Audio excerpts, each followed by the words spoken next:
Hi, my name is Talia. Welcome to Talia Nerds Out. It has been so long, or feels like it's been so long, since I last recorded a video. Um, the beginning of, well, any time the season changes, but particularly it seems to be winter to spring and like fall into, or I'm sorry, winter to spring, summer into fall. That seems to be a hard time for my body, although any season change is. But right now we're having a lot of rain, and so anything that can flare up with chronic illness seems to be doing so. So getting in reading has been challenging just due to overstimulation, migraines, etc., etc. But so not only has it been difficult to record just because that requires lights, but also like I believe I did mention, it's been challenging to even feel like reading. So haven't gotten much crafting done, none of that. But after a fairly rough week with the body not being happy, today seems to be okay mostly. So one thing that has been bothered by the rain is the knee I dislocated last month. Even though it's obviously back in place and has been for a while, it aches with the weather. Okay, there we go. Because I am apparently like 80 years old. Anyhow, in my Keep Calm and Use Your Little Gray Cells Mon Ami mug, I have Earl Grey Moonlight. And I don't know what time it is where you are when you'll be seeing this video, but it is very early Sunday morning. On a calendar behind y'all, I have my Tolkien calendar, which I'm not taking off the wall to show you because that requires getting up. And it's on a nail, like a hooked nail, that's not very easy to even pull back to change the month. So I'm definitely not doing it just to show you the calendar. But anyway, today is it's Sunday the 22nd. No, that's a Monday. Sunday the 21st. And because my sister's birthday was the week before, and with her having developmental delays and being on the autism spectrum, her birthday generally trumps whatever else is around it. So my mom's Mother's Day celebration got pushed back so my sister could have the whole week for her birthday. So we're celebrating Mother's Day today, and had to see what time it is because I do have a time. Okay, so it's midnight 31 now. I have until about 2 a.m. to just record before I have to stick in the crock pot the breakfast that I'm going to be putting together for my mom. It's something simple. It's a tater tot egg casserole. So she likes tater tots, and it'll be ready for her when we get home from church. Anyway, really rambling because no one actually cares about that. You're here for the books. That being said, another thing no one will care about. Found this mouse because I broke my other one. Very comic booky. Although very much more like 60s Batman-y. I warn you, I'm just kind of all over the place today. Although I did make sure to wear like actually nice clothes for you this time instead of just throwing on a t-shirt and not a t-shirt, throwing on a hoodie and making that what I was gonna wear. Okay, focus. I did finish a couple books, I think. Well, I think it's only been a couple books since I talked to y'all last. I finally finished Queen Emma and the Vikings by Harriet O'Brien.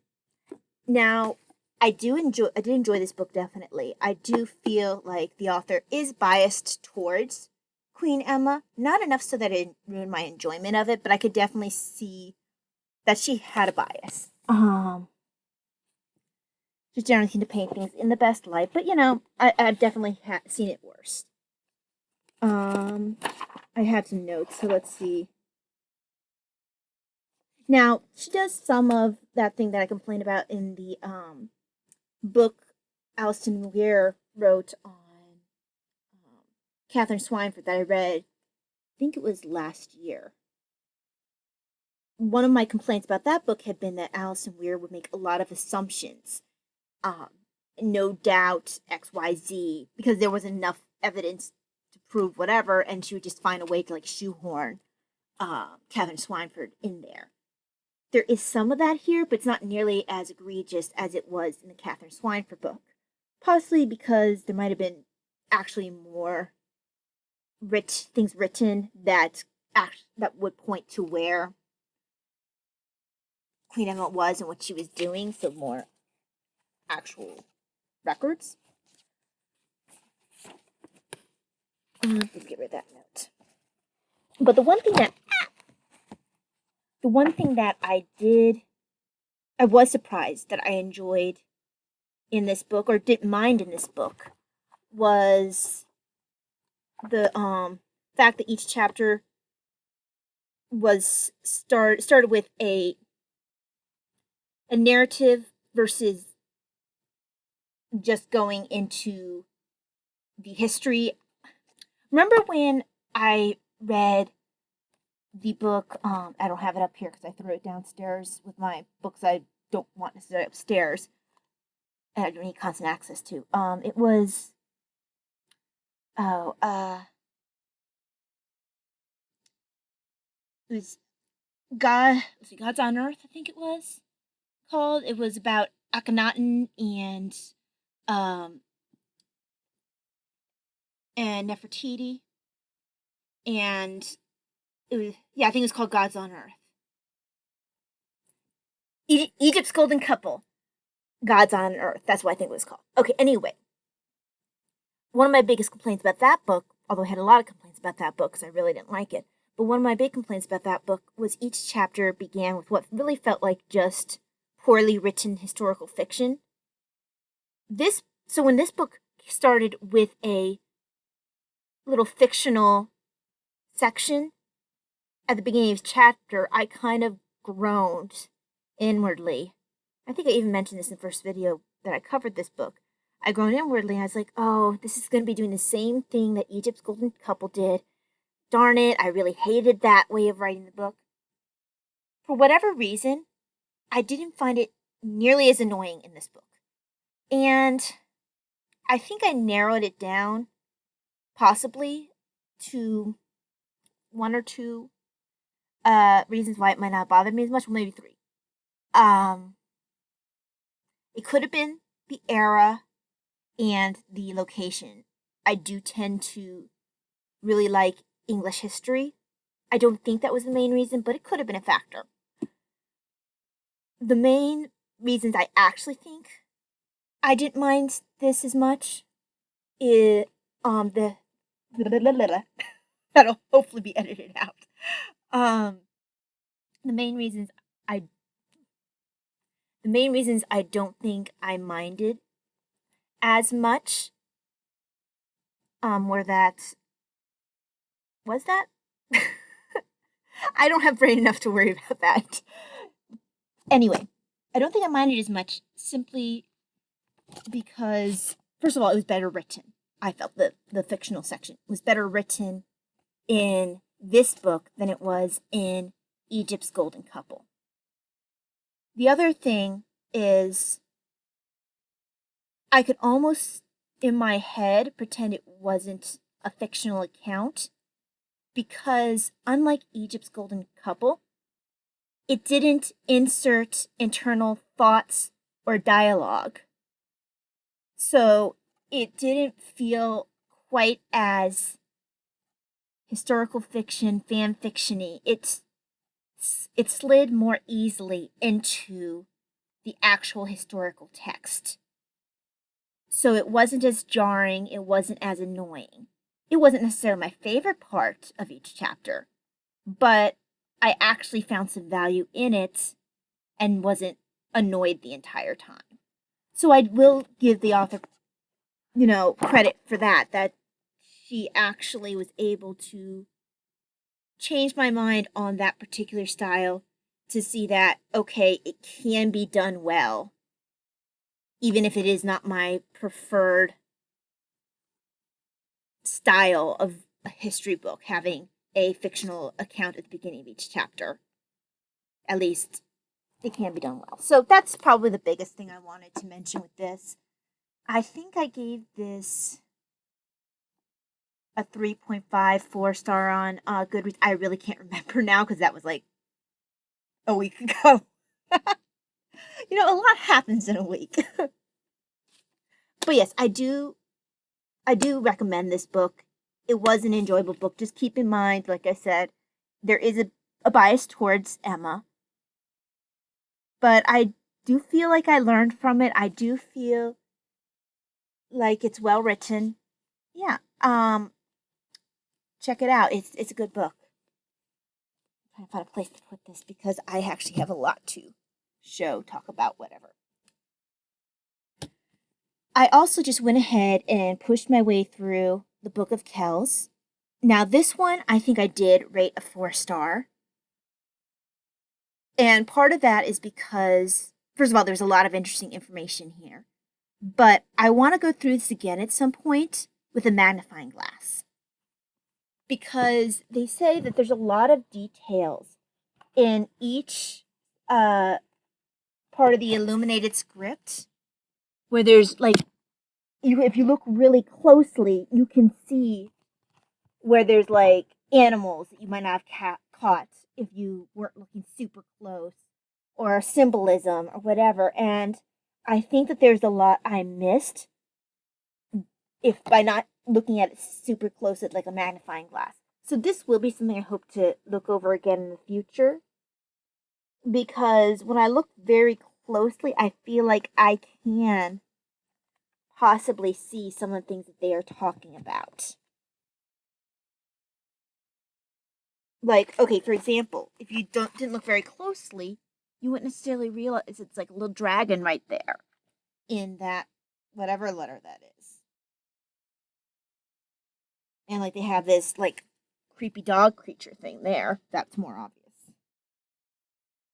But in the writing, it makes a point of saying like there's all these animals like biting themselves or others. And I don't know if it's just because it looked cool, if there is symbolism. But regardless, I feel like there are a lot of things that I missed simply because I at first didn't know what I was looking for. And then, like I said, I needed my magnifying glass. I do recommend this book for someone who is interested in the art in the Book of Kells. It has full-page pictures. What's cool is there's different page numbers for the pictures and for the text.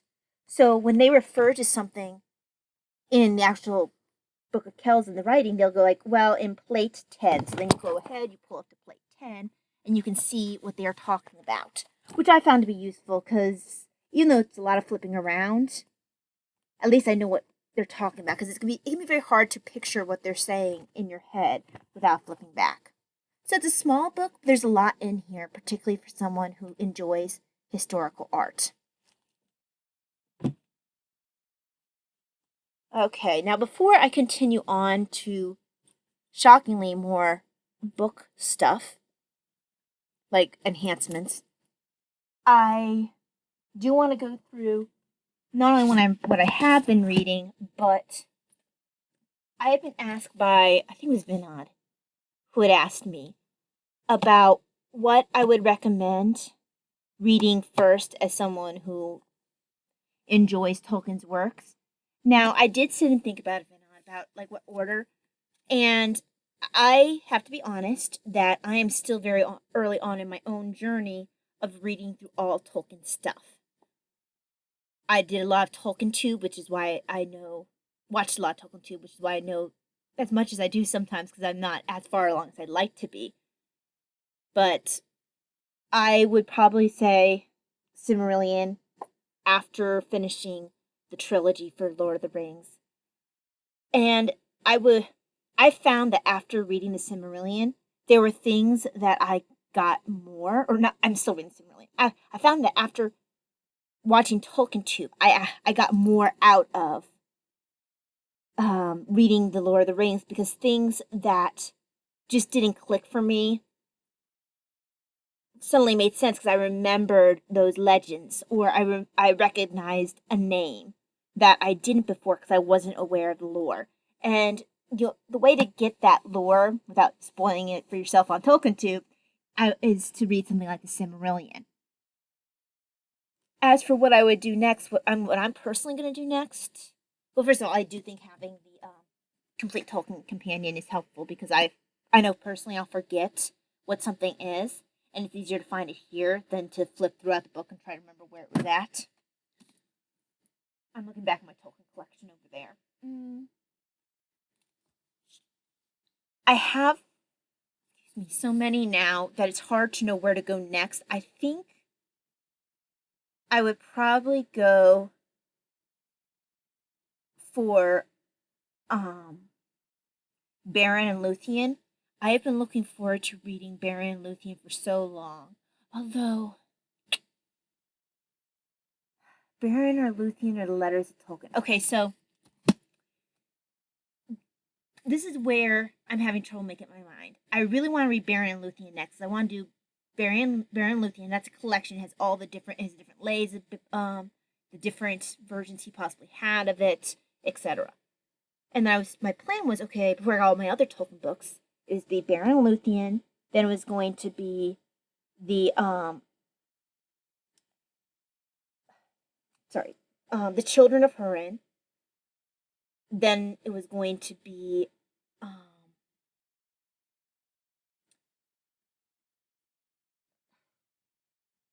sorry, my brain's not working. Because I have one on Gondolin, and then I have one on the Fall of Numenor, and I wanted to read it in actual order. I think the one on Numenor is the newer one, if I remember correctly. Because there was one that came out around the time Christopher Tolkien died. I think it was the last one he was involved in editing. And I think that was the Fall of Numenor. I think the Fall of Gondolin was already out. And I'm just thinking, I think that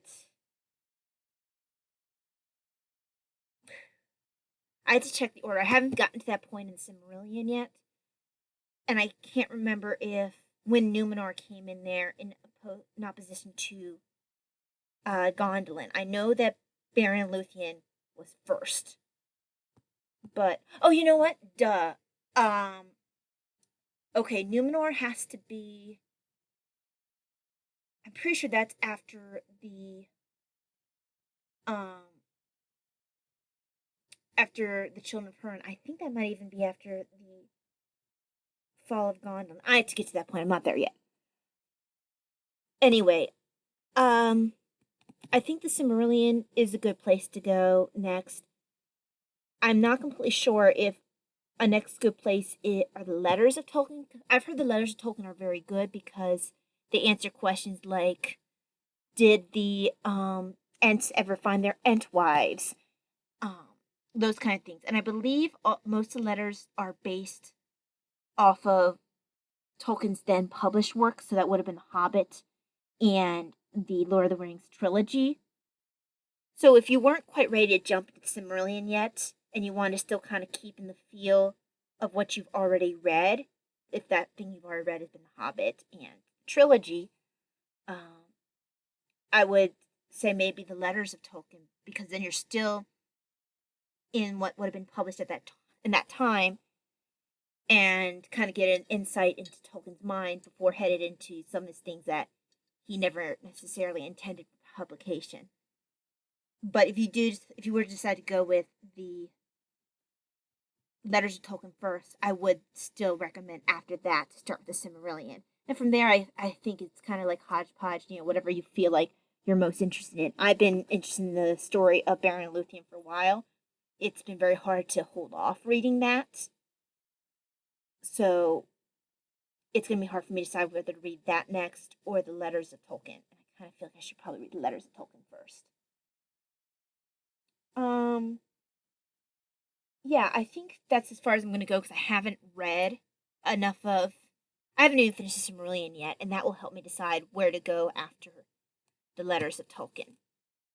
But talking about the Silmarillion, I can't remember what I had read up to last time. Because I'm on chapter 13. I can't remember where I was last time because it's been so long since I've actually recorded. And I've got here the return of the Noldor. So this is...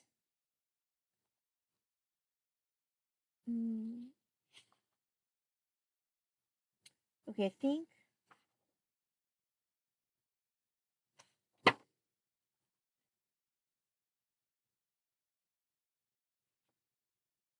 I'm sorry, I was just checking out. Okay, so the men have already been created. So, yeah, that was the last thing that happened when I finished reading this. So I'm not sure if that's where I was before or not. I know I am so very close to where Baron Luthien will be coming in, and I really need to just get to reading this again. Hopefully my body will cooperate, so I'll be able to read. There's points where my light sensitivity doesn't let me read pages because the whiteness is too bright and hurts my eyes. But I'm hoping it'll cooperate enough that I can get at least a little bit of reading done.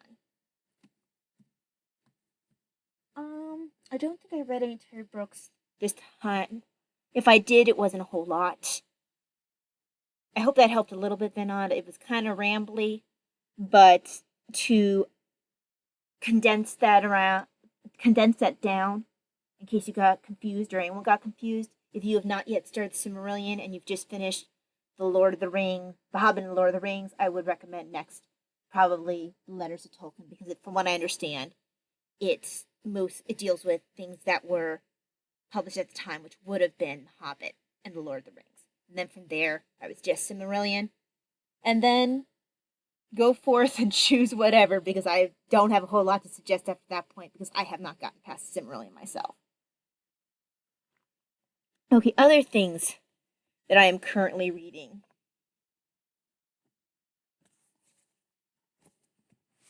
First of all, for my fictional read, this is a reread for me. I do like rereading Timothy Zahn. And this is a part of his famous Heir to the Empire.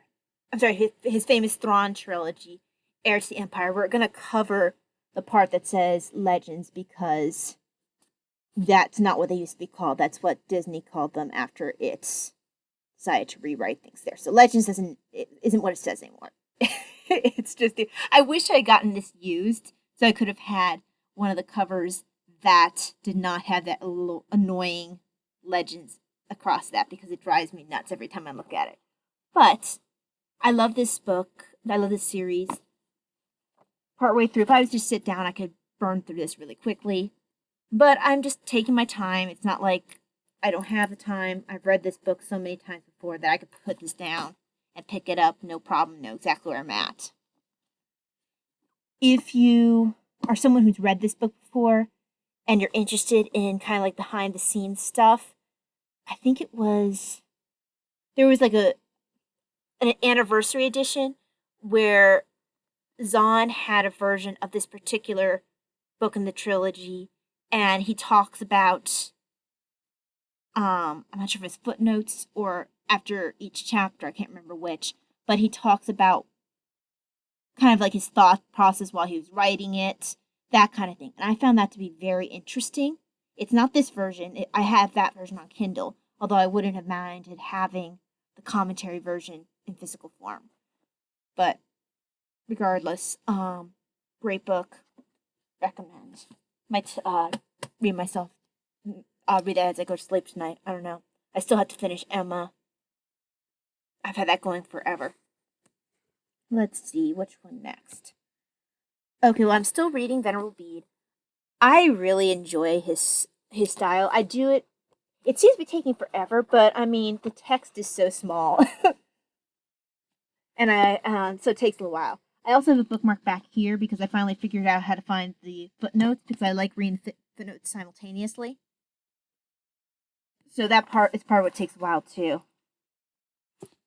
I had to find exactly which part I was on last time. But yeah, I enjoy I find him to be very easy to read. It's interesting, his point of view. I'm not very far along right now. I don't feel like I've gotten too much into some of what could be, I don't know, I feel like I'm just still starting to get going. But I could see why he was used as a source. But yeah, still working my way through that. I figured though I had found, and this has absolutely nothing to do with anything, but I was pretty psyched when I found it. For most people aren't going to care, but it's my channel, so I'm going to show it. I happened to find a rosary centerpiece of Bede the Venerable. So I figured, well, it's not quite finished, but it almost is. I had to finish making that. I had it kind of matching the book, the beads.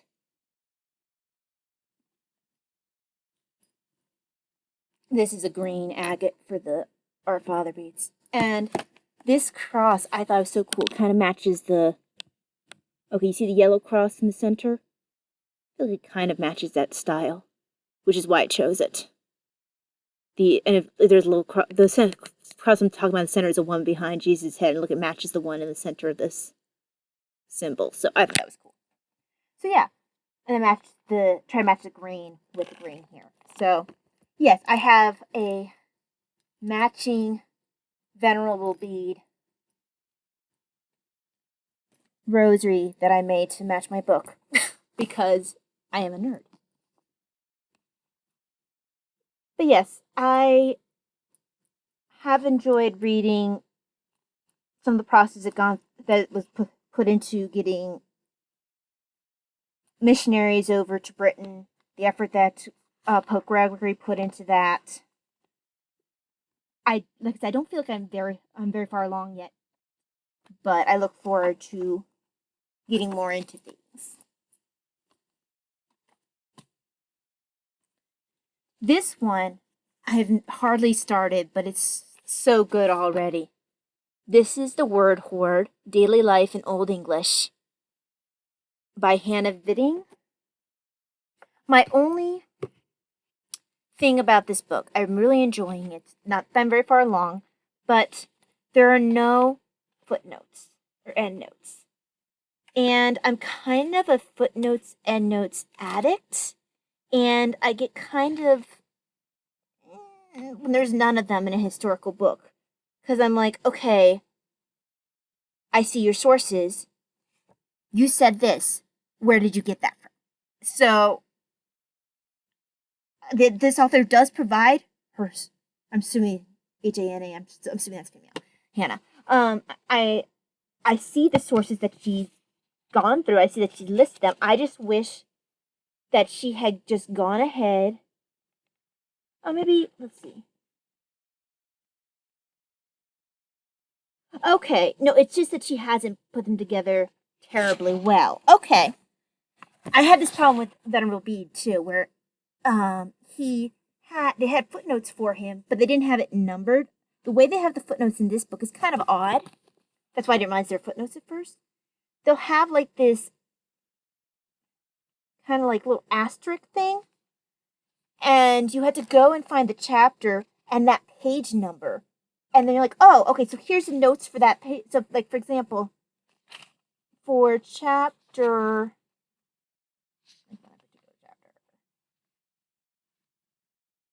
Okay. For chapter 3 of ecclesiastical history, I then had to go and find, okay, what's page 61? I'm like, oh, okay, there's page 61. And then there's notes for the whole page with little italics that mentions, okay, the word that had a little asterisk next to it, which is a really weird way to do footnotes, but that's how this book does footnotes. So, looking at the book here now, I see that there are footnotes. It's just not the way I expected it to be. So I'm going to get another bookmark out, and then I will have that waiting. So I am on eating and drinking. Let's see.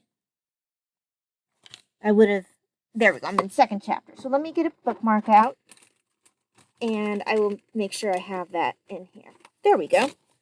So the way this chapter does it is this book does it is you don't have the asterisk or anything. So you have no idea that there's footnotes in here if you're not looking for them.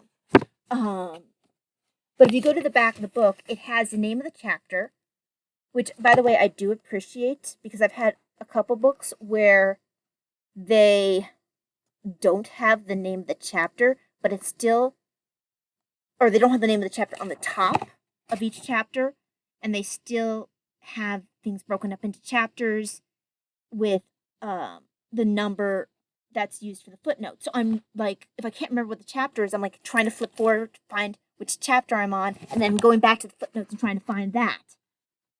I still end up doing a bit of that with Bede as well, even though I'm just looking for the page number. This book, thankfully, does the thing that I wish all books would do, even if I prefer that they had numbers too, is that it has the name of the chapter on the top of each, of every other page. And then when you go to the footnotes, it has the name of the chapter and the number of the chapter, and then it has the footnotes. So what I would probably have to do is kind of like keep an eye on, I wonder.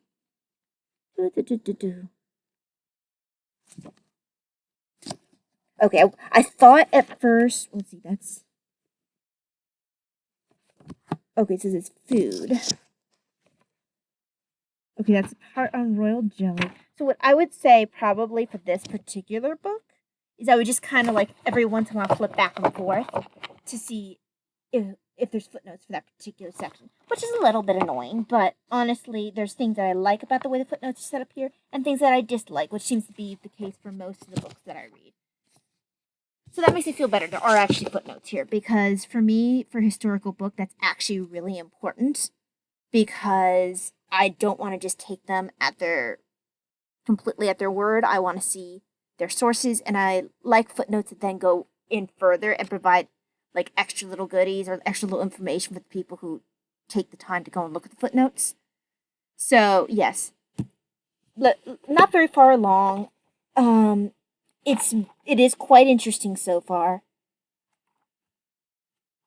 I get a little bit lost, like at the one section where I talk about the ruins, and that's not their fault. It's just that I kind of forget which ruin is with what sound and what the name of that was and because it's for the ruins. They not only have a sound, but it also has its own meaning, but in and of itself. So runes, however, have names with meaning. So like instead of just ABC, which is just a sound, it would be, fail or thorn, that kind of thing. So they each have each of the letters, each of the parts of the Roman alphabet have their own meaning, which is kind of interesting. But yeah, I'm taking my time with this book because I feel like it deserves the attention and that this isn't something you can read when your brain is hurting. I am enjoying it so far. I would like to be farther along in it. Okay, so let me see how much time I have. Okay, good. I have a feeling this one might be a longer one because it's been a little while. Of course, apparently, when it's been a little while, what I do is spend money on books. The last video I did was on Isom and that particular comic. And I did have come in. I probably should show that first.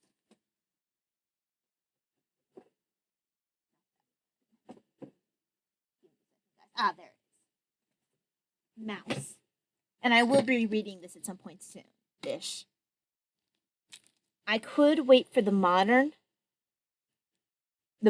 part of the Historathon, because they do list this as a memoir, because even though this is a comic, it is taken from the stories of this gentleman's, I think it was his dad, his uncle. Let's see. It's a story of Ladek Spiegelman, a Jewish survivor of Hitler's Europe, and his son, a cartoonist, coming to terms with his father's story. So this is called a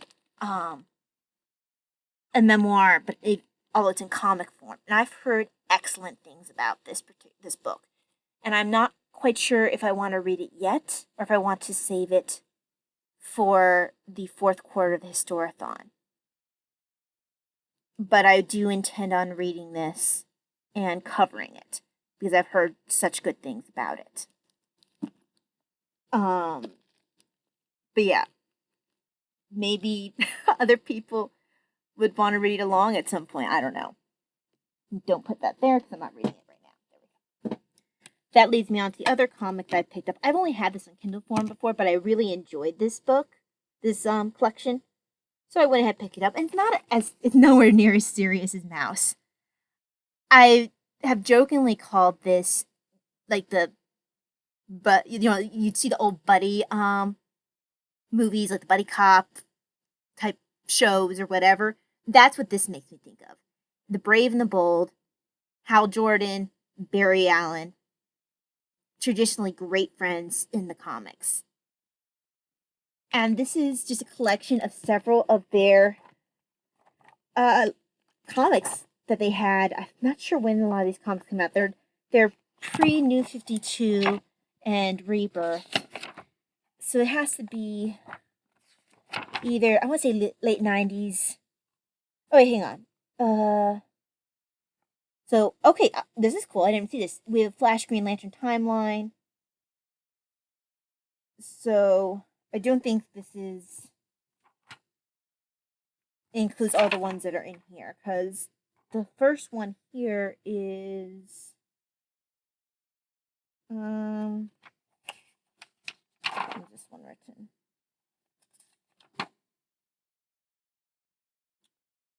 It's not going to be helpful, is it?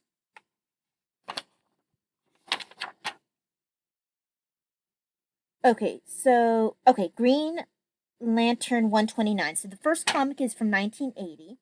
If anyone is interested in the timeline of Barry and Hal's friendship in comics, where they were, just kind of dedicated to both of them, it's here, which is cool. I need to look at that myself.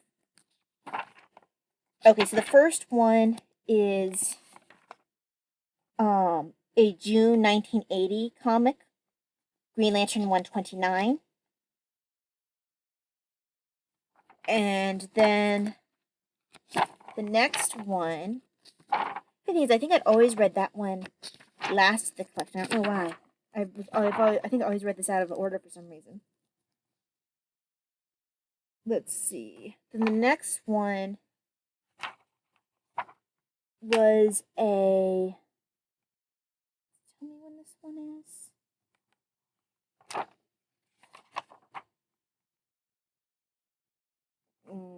No, it doesn't look like it. It might be around the same time period.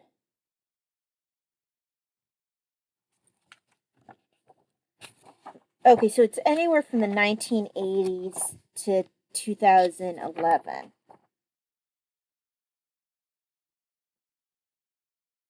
Because the next one has Kid Flash in it, i.e. Wally West.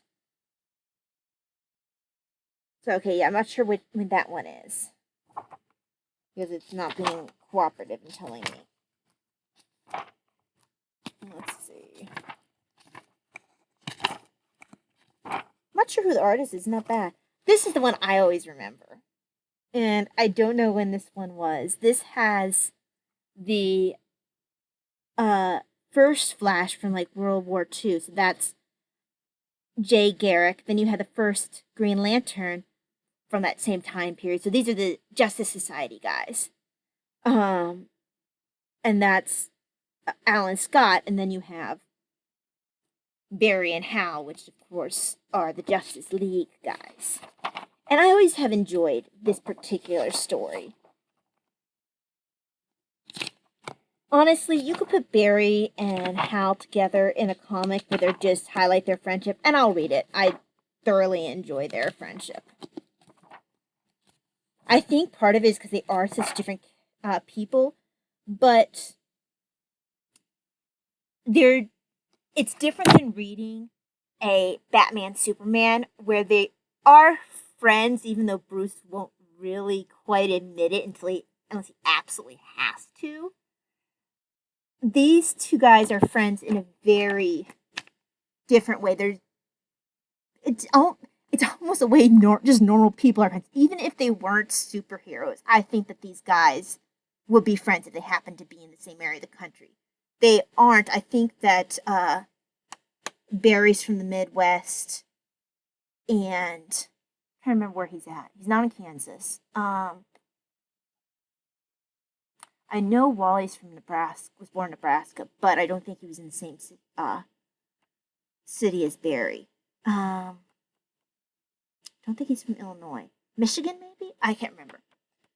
No, not Michigan. That's not Midwest. Darn it, Barry, where are you from? I know they made a point in one of the comics mentioning he's Midwest, but I can't remember where exactly he's from. But Hal is from California. And they always make an effort to kind of be like, yeah, they're very different, but in the way that kind of like normal guys are, not in this kind of adversarial way that Bruce and Clark are, where you wonder if Bruce and Clark would have even been friends if it wasn't for the fact that they met each other as superheroes. Whereas, repeating myself once more, I do feel like Barry and Hal would have been friends regardless, in spite of their different personalities. And I think that's what I like about their friendship, is it feels normal in spite of their very much not normal lives. So I look forward to rereading this. It's been a while since I've read it. And while, this isn't the best comic art necessarily that I've read, what I can definitely tell that this is drawn art versus digital. And when my dad and I talked later about ISOM, we did agree that that's part of what was so jarring about the artwork in ISOM, is the fact that it was digital art. And it shows there really is just something special about comics that are actually drawn by hand versus done digitally. It just has a different feel to it, different depth. Kind of like, CGI versus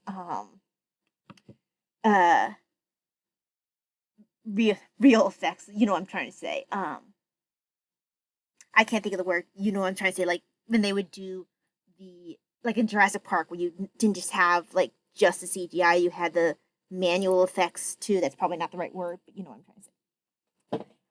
Okay, so after that, this isn't in necessarily any order. I hadn't read these two Timothy Zahn short story collections, so I have Timothy Zahn, Distant Friends, and Others. He doesn't prefer, because he's still writing, he doesn't prefer writing short stories. That's how he got his start, though. And so, I just want to make sure okay, that's how he got his start. Now, I know I definitely haven't read this one. Time Bond and Zandri Others, which kind of cracked me up. That's what made me want to pick it up, was actually that title. So, I will probably eventually have this beside my bed, because these are short stories. Let's finish up with the Timothy Zahn. I wanted to fill out my Timothy Zahn Star Wars collection. And my other ones are over there. Okay, so I read Allegiance and Choices of One earlier, and I made sure to get these used because I didn't want it to say Legends on it. So, let's see.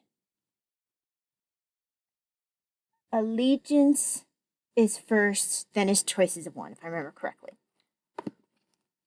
And I talked about these earlier in the year. Really enjoyed them. Just dealing with the Empire from a different point of view. And I really... These original characters that Zahn creates in the Star Wars world, they don't feel like Mary Sue's, but they just have a depth, and they end up being just as interesting as the original cast without taking away their thunder.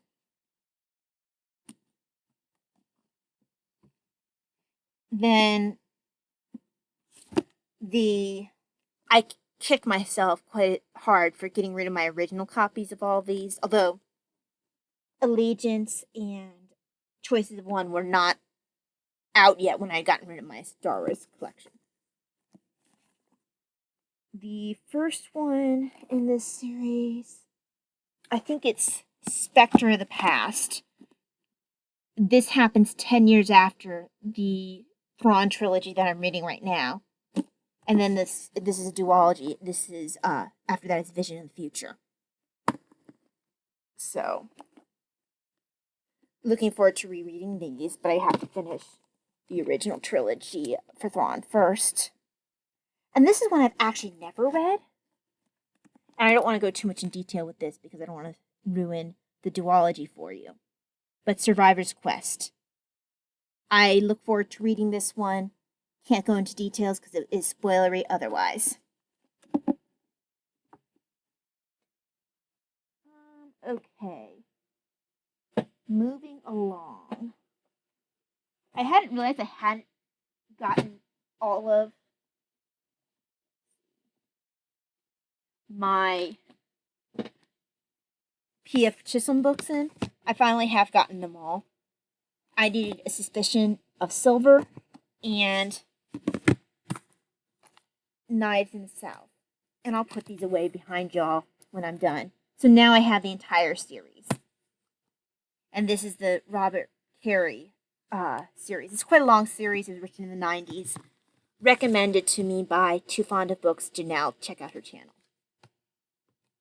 She talks a lot about mysteries and just fiction in general, but she seems to particularly enjoy mysteries. Then the next one.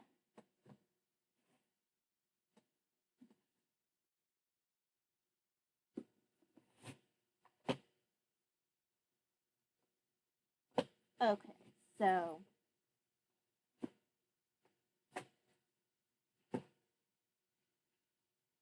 okay. I picked up, and I don't remember why I picked this up, but I was like, oh, I don't think I actually own Fahrenheit 451. I must have gotten rid of my high school copy, so I have Fahrenheit 451. This is one that really stuck with me. Even more, Animal Farm did as well, but this book, in a special way, certain things stuck with me. And I look forward to reading this again as an adult. I don't think I've read it since high school, even though there's certain parts that I remember very, that definitely left an impression on me. I feel like I remember it very well. So, but I do need to reread this as an adult. This one. I think I've mentioned this before. I tend to get into discussions on YouTube comment sections because I have opinions. And it came up somehow that, it was about a director who was upset about the fact that the person in charge of the so the director who's upset that her boss wanted her to go back and rework the script. She was writing it and supposed to direct it. It was actually I'll just go ahead and say it. Wonder Woman 1984, I think it was called. Wait, no, not 1984. whatever it's called, the second Wonder Woman that everyone pans. But apparently she was told to rework it because she wanted to do this thing with involving the Lazarus Pit and, bringing back Steve and all this other kind of stuff. And they're like, no, this is a dumb idea. Go and rework this. Apparently, she didn't like that answer, and she sent an email off that had in it a Wikipedia link about with a Wikipedia link to an article in Wikipedia on character arc. From what I understand, it did not go well for her after that. Or maybe it was not for the second Wonder Woman. It was for the proposed third Wonder Woman. That's what it was. She did her second Wonder Woman. She had a proposed idea for the third Wonder Woman. He told her to rework the idea. She sent him the Wikipedia article on character arc, and then she got fired. I think that's what the story was. And first of all, the hubris of sending your boss an email like that, it's dumb and arrogant. But second of all, any college student, any high school student knows better than to use Wikipedia for a source. And I remember I commented in the threads, like, she couldn't even, like, if she's going to go out with a bang, at least she could have, like, linked Joseph Campbell as a hero with 1,000 faces and look smart instead of going to Wikipedia. And I was like, I've not actually ever read A Hero with 1,000 Faces, even though I've heard plenty about Joseph Campbell's stuff about about character arc and about the hero's journey, especially in reference to Star Wars.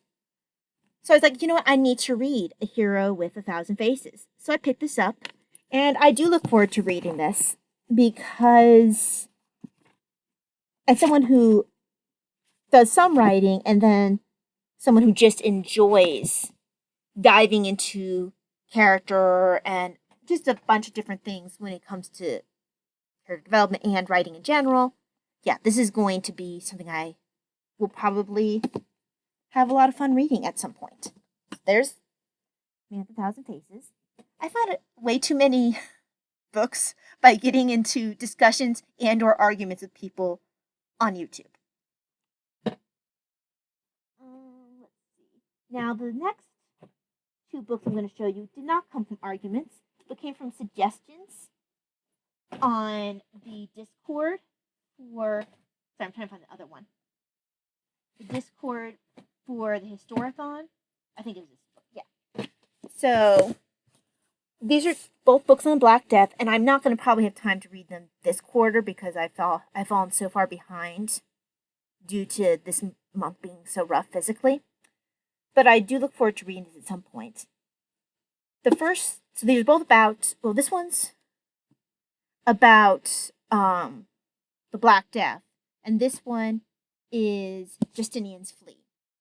So, also, I've also heard it called the Plague of Justinian. And this is the first Great Plague at the end of the Roman Empire, and then this is the one everyone thinks about during medieval times.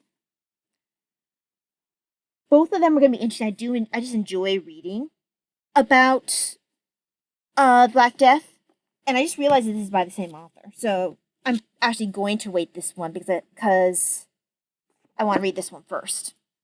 And I think this one... Okay, this is 542. So if I was to pick up my pace, I could possibly get these in. What I like, too, about this is it's going to cover a bunch of different things. It's going to talk about history, microbiology, ecology, all these different things that could have contributed to the spread of Justinian's Flea. So I do enjoy this full picture view of it. And I'm assuming that the same effort is going to be put into the third horseman, which is the Black Death. Really look forward to reading these, whether it is for this year or next. This is right up my alley, and I do thank whoever it was who recommended those on the Historathon Discord. That's a good tea. Anyway, let me see how much time I have. Okay, I'm still good. Now, on to more books that came about because of discussions on...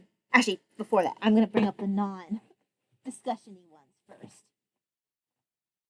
No, I'll do those last because then it's lighter.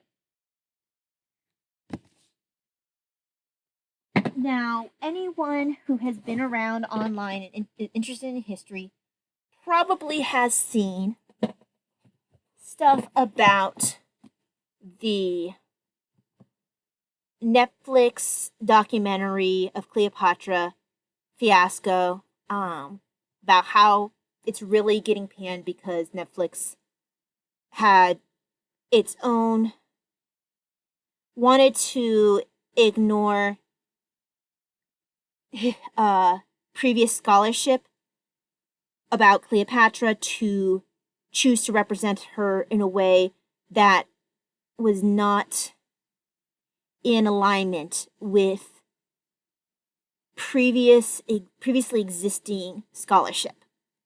So there's a huge controversy about it. It's really not doing well on any place that it's rated. But I got into conversation, as you do, in the comments section on in a YouTube video fairly early on.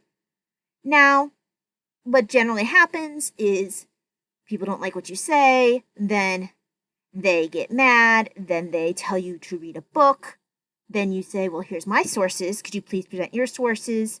They get even madder, they call you ignorant, they tell you use your brain, tell you that any scholarship you can point to is wrong because they know better because of reasons. So what that led me to was two different things. When I get into discussions, I research them thoroughly, and then if I feel like I don't know enough about a topic, I will go and research further. And this usually is part of the cause of why I have too many books. And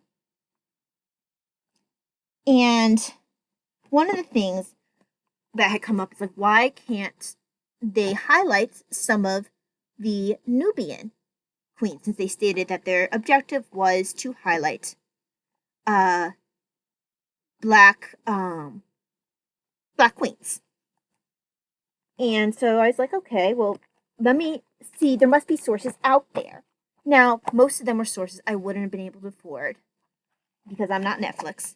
But I did find something called The Inscription of Queen Katamala at Semna, and this is textual evidence for origins of the Napatan state. And from what I understand this is text that is attributed to a particular Nubian queen. And I haven't looked at this yet, but I found that interesting. I don't know a whole lot about it, but I'm looking forward to diving in. Because I don't know a lot about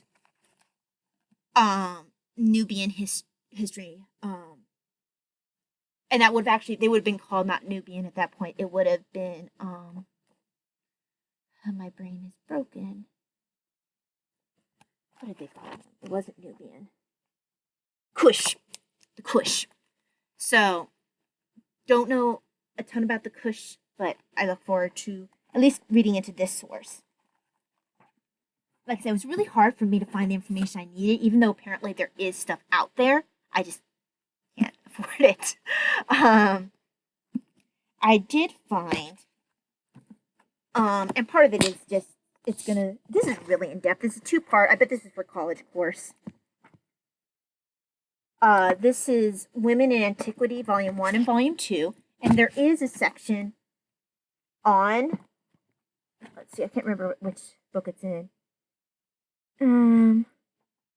They do talk about in a section on Egypt. Let's see. Let's talk about ancient Egypt. That's Cyprus, Carthage, Rome. Let's go back a bit. I know there's a section on Nubia because Mesopotamia. Maybe it's the other book. Hittites, Pharaonic Egypt. Oh, it's the very end of the Egypt section, Women in Ancient Nubia. So, I wonder if that's going to talk about the Nubian dynasty in Egypt when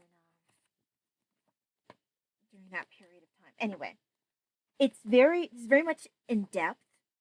It's going to be fascinating. It talks about, I know one of the two books talks about women like in military camps, women and textile production in pre-Roman Italy. This is just a very nice collection. If you want to know absolutely everything about women in antiquity, this is the book collection. I had to go everywhere to find something that I thought was even reasonable for these books.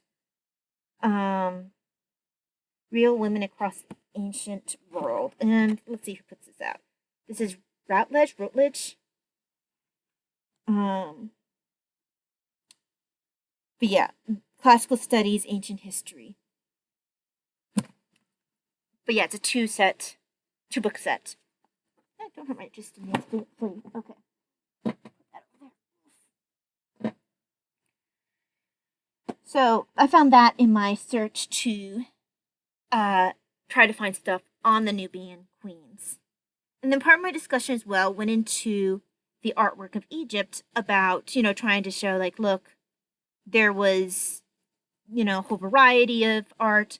We're talking about how artwork showed Cleopatra a certain way. And then, the person I was talking to tried to claim, well, that's because scholars painted everything over. Asked them for sources, they couldn't provide any. And then I point to other pieces of art where Egypt had shown different pictures of different figures painted in certain ways. Nubians were always very dark, the Kush. Then they had different people who would be interacting with Egypt painted very differently. But I also know that there are certain points where certain people were painted certain ways to represent things. I think Osiris is always blue, if I remember correctly. And I believe that it's I think Osiris is always blue, and I want to say I usually see Anubis is black, like pure black. So I knew there had to be some sort of symbolism that I wasn't aware of, and because I don't like making arguments without researching it, I was like, well, one of these books about Egyptian art has to talk about the theory behind, the colors that was used in paintings. Now I haven't looked through here, but I'm assuming something about that is going to be covered. Because there are definite points where I feel like, yes, sometimes it might be literal, the way that they're colored, but I think other times it might be symbolic. So here's one that's The Art of Ancient Egypt, Revised Edition. And this is by Gay Robbins. And then this one, okay, this is actually written by the guy who tried to give advice to the people in charge of the Netflix documentary on Cleopatra, and because he was involved, I guess, in excavation of Cleopatra's stuff, and was really he's basically like a Cleopatra scholar. And they basically said, "Why do you hate your history so much?" And that's actually from the interview with the I think it was the director. So that's from her own, interview. She said that, not me. But I wanted to find some of his books because of how scholarly he did sound. And this is the one I ended up picking up. His name is Zahi Hawass. Zahi Hawass? I can't say that properly. Anyway, this is called Silent Images, Women in Pharaonic Egypt. And it shows the sections are ruling queens, royal ladies, palaces and royal harems, love and marriage, motherhood and children, the lady of the house, dress and adornment, women in society, working women, women in the workmen's community at Giza, religious life, death and afterlife, art and beauty. So it looks like not only does it have the art, but it talks about it, which I do appreciate. And I'm really excited because he's supposed to be like this big deal scholar. And I'll get the mixture of the art and his specialized knowledge. And, I really enjoy finding a new respected scholar to read. Okay, put that there, along with silent images. Along with Art of Ancient Egypt. There were more books that I wanted to check out on the Art of Ancient Egypt, but I had to only pick one because, money. And these books purchases were spread out. It's just been that long since I've done a video. Okay, now here's probably the more controversial ones that I picked up. One of the conversations, again, related to the Cleopatra thing, this is all related to the fact that, the people, one person I was discussing the Cleopatra Netflix documentary with in the comments was insistent that because Egypt is in Africa, everyone there had to be black because it's in Africa, which Nile Valley attracted a lot of people, and they very much seem to ascribe to the Afrocentric ideology. So I asked them for sources for what they were claiming. They would not or could not provide any for me. And they just told me, like, well, there's videos. Well, I was like, I looked. I didn't see any videos of what you stated of people painting over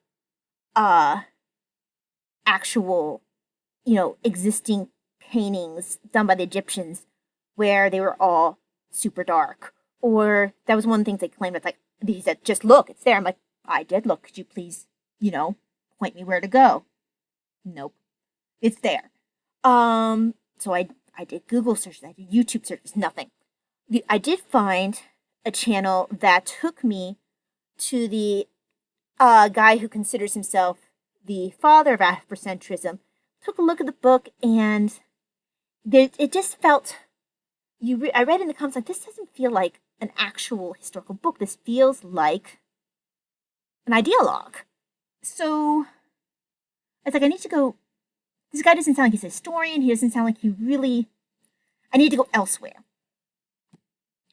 And when I was looking, I found this. Now, this is, again, not a historian either, but this is a book called Philosophy of African American Studies, Nothing Left of Blackness, Stephen C. Ferguson II.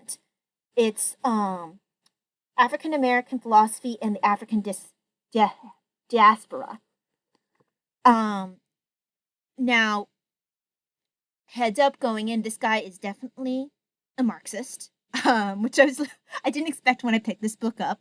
I know I'm not going to agree with him on everything, but he does make some interesting points. I've skimmed through it. His main point that he keeps mentioning is when you go with an ideology of any sort of ethnocentrism with a focus on that primarily and just kind of this laser focus on it, it strips away any attempt to adhere to or search for objective truth. And so this is something that I find very interesting because he goes into the history of the Afrocentrism ideology. And then, like I said, he covers, okay, this is where it actually hurts finding, looking more into the history of, the African American history. So I do find this interesting. I don't anticipate I will agree with everything that he says, but that's not the point. The point is he seems to have respect for objective truth, and he cites sources, which he states that the book that I had kind of pulled back from because it gave me kind of a weird ideologue feeling. He said that particular book was known, the first work that author was known to put out was to be very, very poorly supported by any actual evidence. And he mentions this a lot with this particular ideologue, that there's a lot of ideology and not a lot of citing of sources, which is something I kind of had a feeling when I looked at it. And this author does very much cite sources. And anyone who's watched me for a good period of time knows that I absolutely love a nice thick section of footnotes because I know they've done their research. This will probably be something that'll take me a little while to read. I did skim through it already, just because I wanted to get to some of the points that he made. Yeah, I look forward to this. This is going to be about one of my more controversial reads, probably, just because it's something that's kind of a hot topic.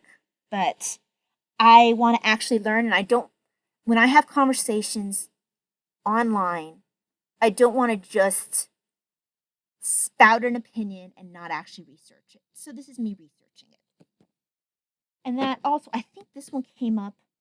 I couldn't find it when I skimmed through. But this book somehow came up when I was looking into Ferguson's book. And I'm not sure if it was when I was trying to find a cheaper version of it. It took me a while to find something that was even somewhat decently priced. At first, it was only going to let me pay for one chapter for the price of would have been 2 or 3 chapters of this book. So it took me a while to find something that was decently priced.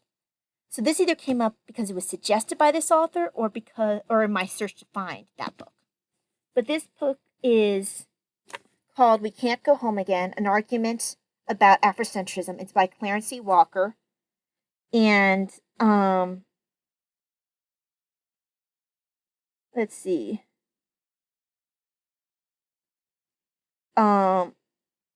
This is the book that you want to read.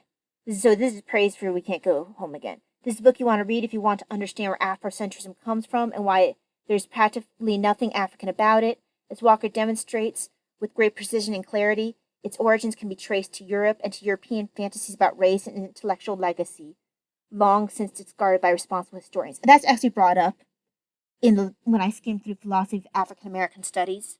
They did mention that there's a couple different problems ideologically with just how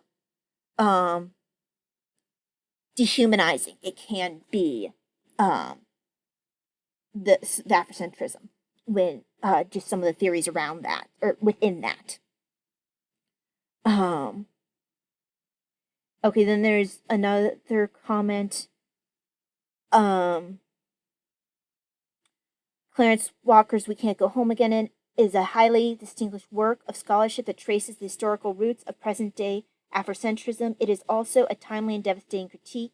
As Walker eloquently shows, American blacks have suffered enough without seeking refuge in self-esteem in a self-destructive distortion of their own complex and fascinating history. And then the final final comment in the back is a vital contribution to the contemporary debate over Afrocentrism in particular and identity politics in general. Walker places Afrocentrism in historical context, locating its intellectual roots in the race-based romantic nationalism of the 19th century, tracing its evolution through the recurrent attempts of Black intellectuals to create a therapeutic mythology for an oppressed and embattled people. Looks like someone meant to give this to somebody because it's signed on the inside. But I don't think that's the actual author's signature.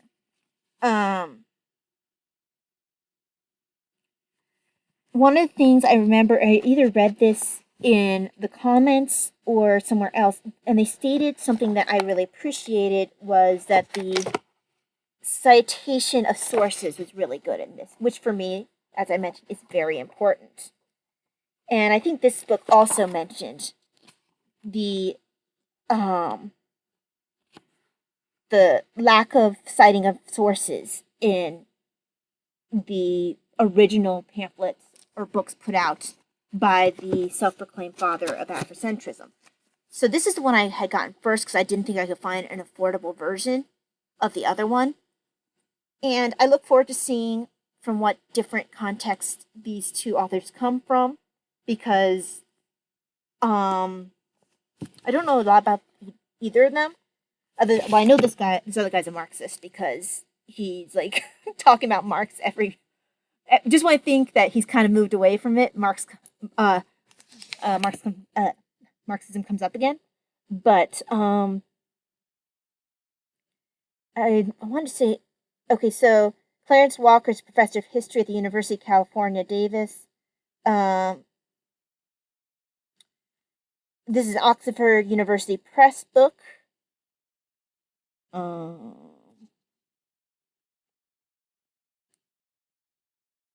see.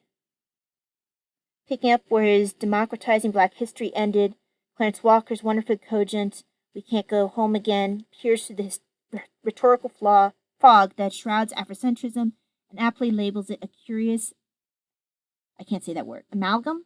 I think that's how you say it, of historical fact and fiction.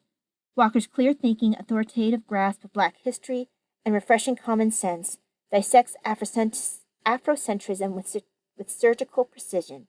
There's no better explication of the serious dangers of history written for political purposes. While Walker will win few friends in the Afrocentrist camp, serious historians and sociologists alike will remain in his debt. This book is long overdue. This might have been the review that pushed me over the edge to pick this book, because I do prefer to read something that serious historians and sociologists will like over ideologues. So,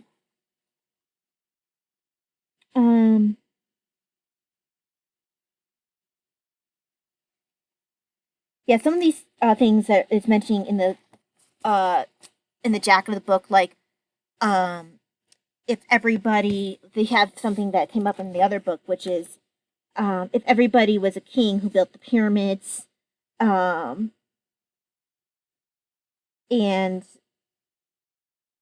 just talks about things like that. That's just some things that comes up in the book jacket. So there are definitely points that both of these books mention, but I'm interested in what direction this will go.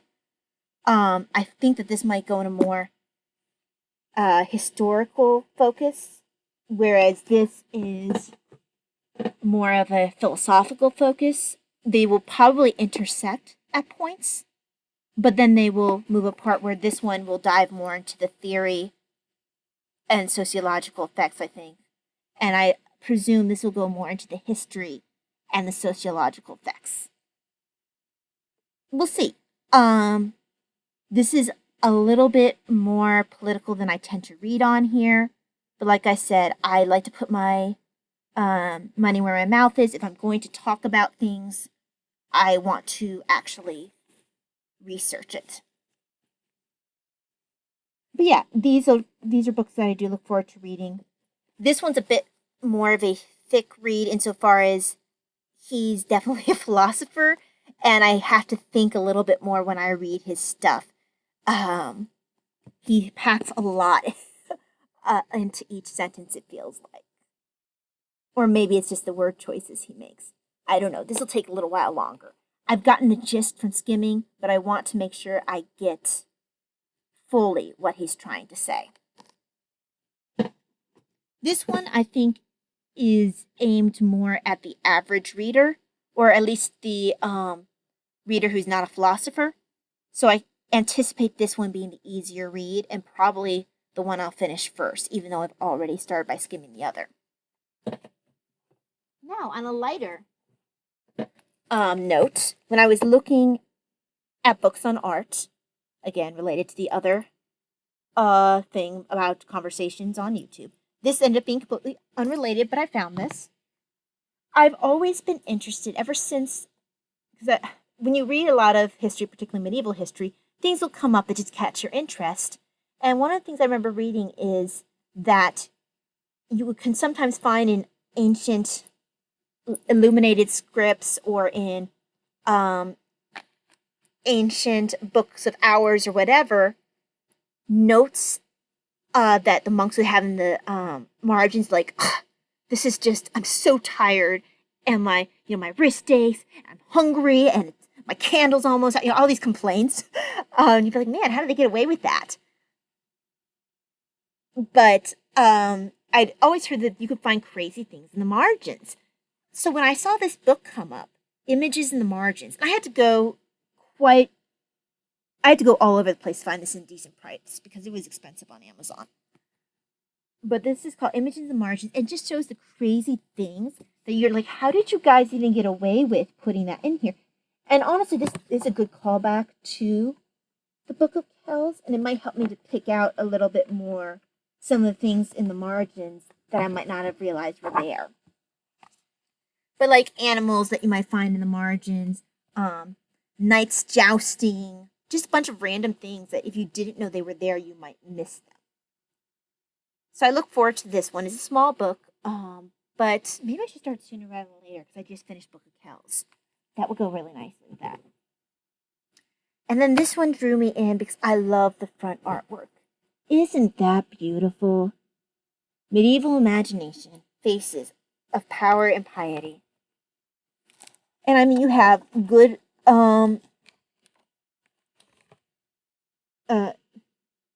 good portraits and not so good, based on who the artist was, what the period was, what the style was. But that front picture, I think that was Basil. Hold on. I want to say that was St. Basil. Oh, that's pretty. Hold on. Let's go. That is... Who's this one? Isn't that gorgeous? I had to find who that is. That's really pretty. But I was looking for who the painting on the front is. I want to say that is... There it is. Blaze, not Basil. I said Basil, but I also was like, it's a guy for the throat, blessing. Yeah, Saint Blaze.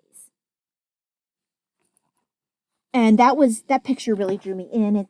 It's going to talk a bit about the iconography here, about why he's pictured with a carding comb for wool, that kind of thing. So, yeah, I look forward to reading this. And it looks like the text, in comparison to the Book of Kells, it's a lot more minimal. I think it might be minimal in comparison to in the margins. Yeah, there's slightly more, not much more, but slightly more writing in Images in the Margins. I guess they figure there's a lot less to explain in this one. So these are like glorified picture books, but it's going to be a fun read. They're both being fun reads. What else? Oh, I wanted to talk briefly before I had to go and stick my stuff in the crock pot.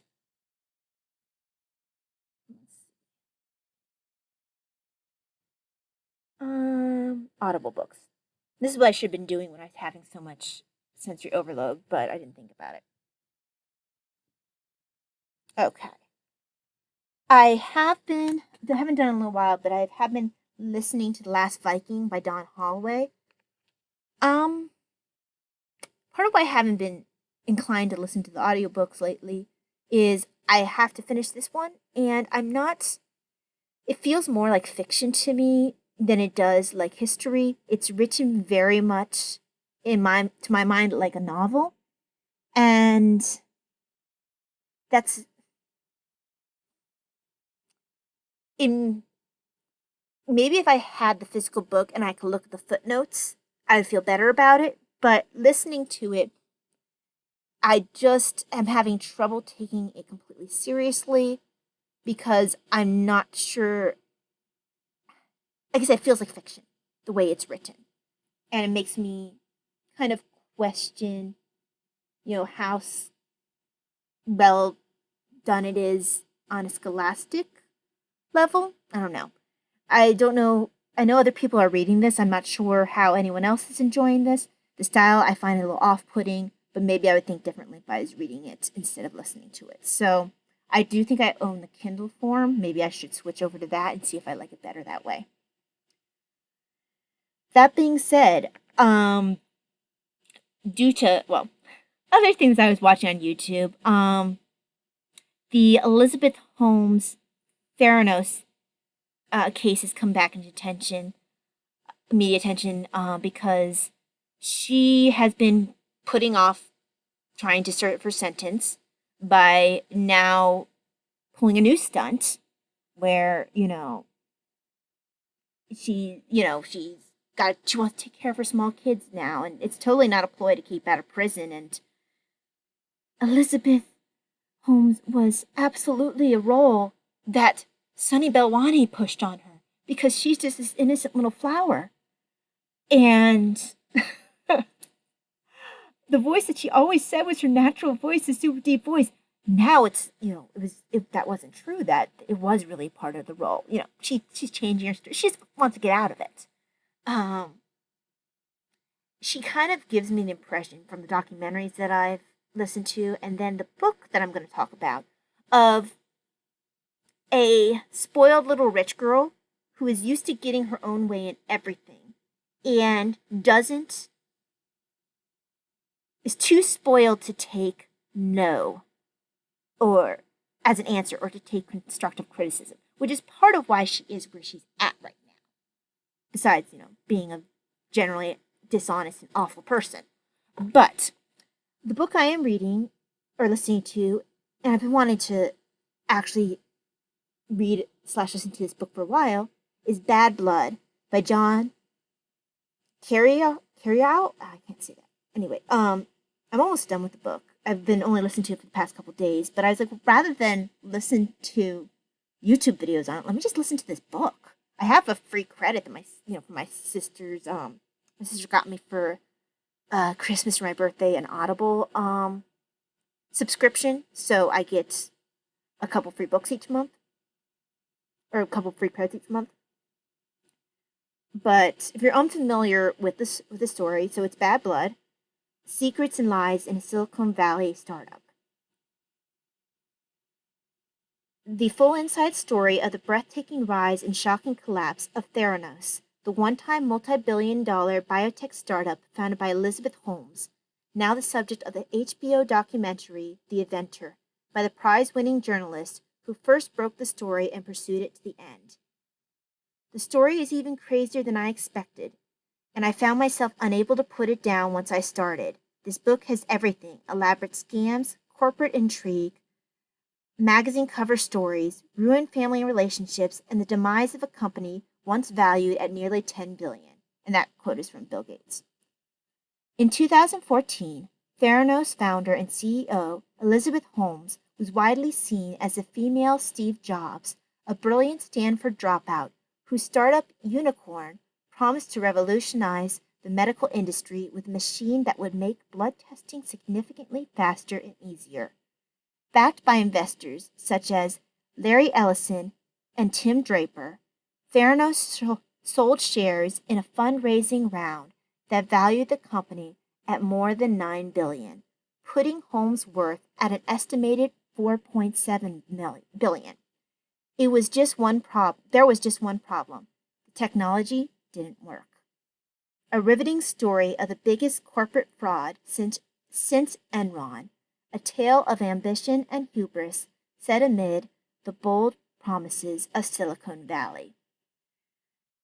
This has been a story that I've seen on and off in documentaries for quite a while. I've always found it to be very interesting, not only because I'm interested in medical stories in general, but also because of Elizabeth Holmes herself. If you have ever seen an interview with the woman, or if you've never seen an interview with the woman, check it out and tell me if you agree. It's really disturbing, I find, when watching it. She has the loveliest, largest blue eyes, but she barely blinks in her interviews. It's almost like what they call the sociopath stare, where they don't necessarily get the social cues to look away. They just stare at you the entire time. And she's staring for so long that you almost expect to see those inner lids, for a lizard or something, blink and then go back, because it's just so disturbing how wide she keeps her eyes and how little she blinks. It's to the point that it's really distracting. And the other thing is this really deep, affected voice she takes on in her interviews. So if you've never seen an Elizabeth Holmes interview, I do recommend it. It is a bit of an odd experience because it really, even without knowing her story, she gives the feeling of being off somehow. Just in her initial presentation. Now, apparently she did have a lot of charm, but this story is riveting. I've enjoyed every bit of the book so far. I only have about, let's see, how much do I have left?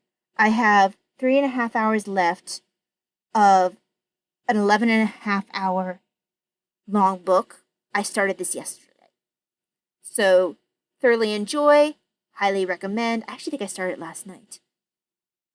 Yeah, if you are not familiar with this story, this is a great way to get familiar with it. Yeah, so the next one I want to read is there's a much shorter book that talks about the same topic but from a different point of view. It's a 3-hour book, 3.5 hour book, Thicker Than Water, and this is an Audible original. Thicker Than Water by Tyler Schultz. Oh, okay. Yes, I know who that is. The Untold Story of the Theranos Whistleblower. And I don't want to go too much into that because it actually talks about a little bit of where I'm at in the book right now. But yes, the whistleblowers do deserve credit because there was a lot going behind the scenes that made it a very brave proposition to blow the whistle. So yeah, I think that if you are interested in story, check out Bad Blood and then check out Thicker Than Water because the first book I can definitely say is good. The second book, knowing who Tyler Schultz is well worth the read as well. If he or his ghostwriter can write well. I'm guessing he's a ghostwriter. Maybe he can't actually write very well, but let's see. Does it say he has a ghostwriter? Oh, it's narrated by Tyler as well. Okay. It doesn't tell me whether or not he has a ghostwriter, but that might not be available in the audiobook version to tell. Yeah, so I will find out eventually. I guess it'll say at the beginning. So yeah, this might have been a bit longer than normal. I don't know. It should be a while, hopefully. I do have a couple books coming in from a Princeton sale that came from earlier this week. I got some really great deals on a couple of books. So I am waiting for those, but I'm hoping to dial back again on spending because, money doesn't, I can't just get money off trees. It's, it's going to run out eventually. But I do have a few books coming in, and then I just hope to focus on content and not so much on the stuff coming in. So, with that being said, you will be seeing at some point a couple of the more controversial books I talked about, but also some more comic content every once in a while. Probably Mouse be next, regardless as to whether or not I start it during the quarter that belongs. But yeah, hope that you enjoyed this rather rambly video. I need to go and put the my mom's breakfast for tomorrow morning into the crock pot and then go to bed. So you guys have a very blessed night, day, whatever time it is for you. And yeah, I will see y'all when I see you. If you have any comments, please share them down below. If you have any thoughts about any of the books, I know that this one might not hit everyone as well, because some of the opinions might not be terribly popular, but there they are. This is me. This is my opinions. My channel might not always be popular, but it is what it is. I hope that it at least starts conversation in the comments. Hopefully, polite and civil conversation in the comments. But yeah, even this ending apparently is rambling. So, thank you very much. That's what I get for trying to speak too quickly. Thank you very much for joining me, if you have lasted this long. Have a blessed Sunday, Monday, whatever day it is for you, and I will see you. God bless. Bye.